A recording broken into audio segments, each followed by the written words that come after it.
Siddur Snippet Series is generously sponsored by the Saka family and by Yelad and Avram Foreman. We're on Alat Tzadikim, finishing up Alat Tzadikim. And we last left off trying to understand, V'lo nevush ki b'chavatachnu. We won't be embarrassed, we won't be ashamed, because Hashem, we have faith, we believe in you.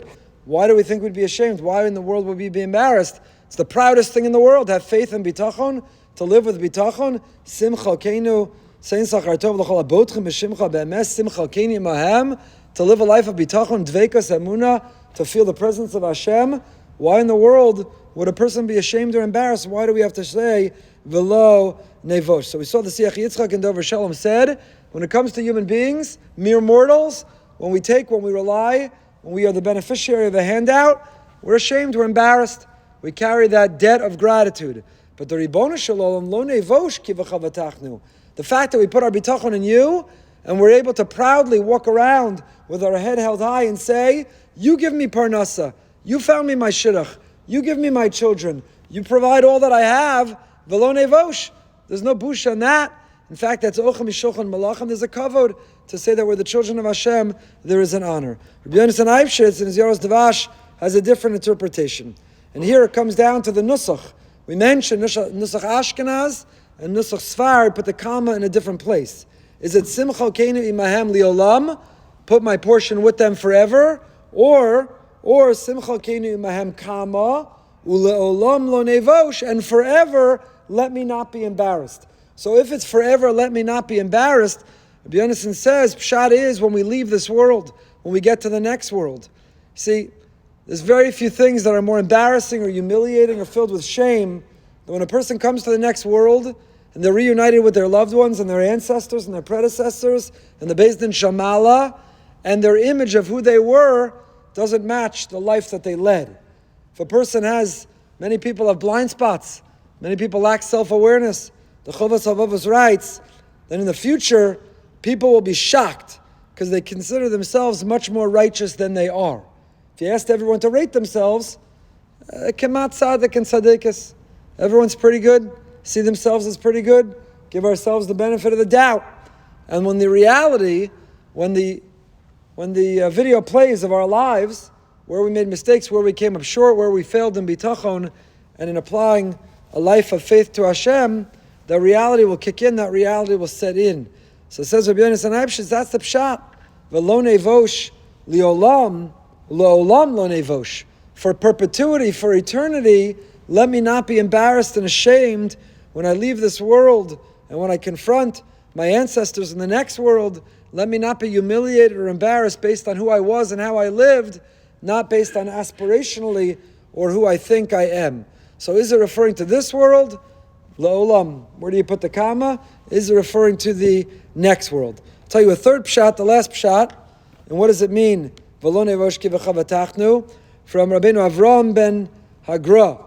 The Gra had a son, Rabbeinu Avram, and in his commentary he says, very beautifully, the word lo nevosh, we assume the word nevosh means, let me not be embarrassed. But nevosh can also have another meaning.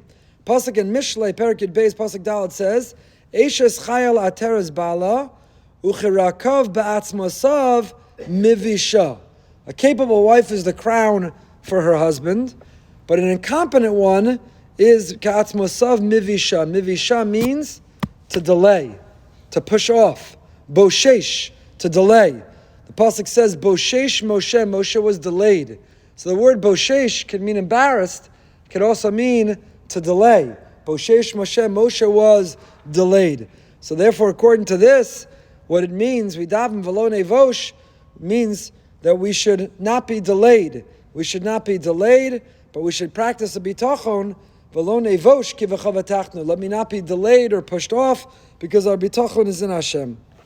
But we're left with a question. The question is, what about Bechira? This tefillah seems to fly in the face that Hakol b'yedei Shemayim chutz mi'yirah Shemayim. Hashem is in control of everything. Hashem, His providence, control everything about our lives except for the main thing, which is, do we see Him? Do we live with Him? Hakol b'yedei Shemayim chutz mi'yirah Shemayim. Person has Bechira. Or in the words of the Rambam, l'chol adam yesh reshus. People have free will. We have choice. So we choose whether to live with bitachon or not bitachon. Is it as simple as asking Da Hashem, Simcha keinu imahem liolam, v'lo nevosh ki b'chava tachnu? Hashem, you got two categories. People who live with bitachon, and the people who live without. I don't want to do any hard work, but do me a favor. Simcha keinu, put me with the people who have bitachon. Is that simple? Put me with the righteous. Put me with the people who don't speak Lashon Hara. Put me with the people of Shmir Sinai. Put me with the people who are honest in business. Put me with those who are scrupulous on Shabbos and Kasher. Is that simple? Simcha keinu? Put my portion with those. You got to do the work. What do you mean Simcha keinu? Can't ask Hashem, consider me and put my portion with those who have bitachon. Have bitachon. Live with bitachon. You don't need Hashem to put your portion with them. So what's the pshat we're davening? Seems to fly in the face of the whole institution of Bechira, the notion of free will, that we could turn to Hashem and say, Simcha keinu imahem. Put my portion with them. You put your portion with them. That's why we have free will. It's a good question, no? Did any of you ever think about that when you said these words your entire life? It's good you came today. So you have till tomorrow to come up with an answer.